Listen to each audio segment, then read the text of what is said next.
Teenage Kicks. Girls growing up in Britain between 1956 and 1974. Britain was transformed by the huge social and economic changes which followed the Second World War. Looking back at the period between 1956 and 1974, it is easy to imagine that life for teenage girls suddenly became a whirl of miniskirts, pop music, and women's lib. But how accurate is this? The pill was revolutionary, but it was a revolution that took a long time. Married women could take the pill from 1961, but it wasn't until 1974 that it was made free and available to all, and there could still be barriers to access for some women. The law was starting to recognise women as the equals of men.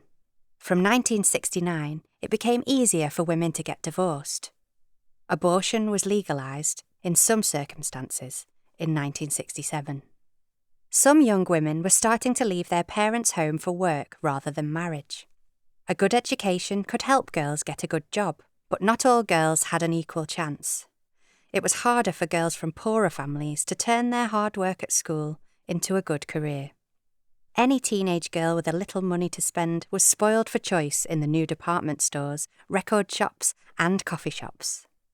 More girls started to go to university, and some of these began to get involved with the progressive politics so associated with teenagers in the 70s.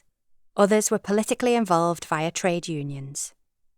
Life was changing for some young women, but not for all. These stories that follow show what life was really like for a series of teenage girls growing up in Britain in the 50s and 60s.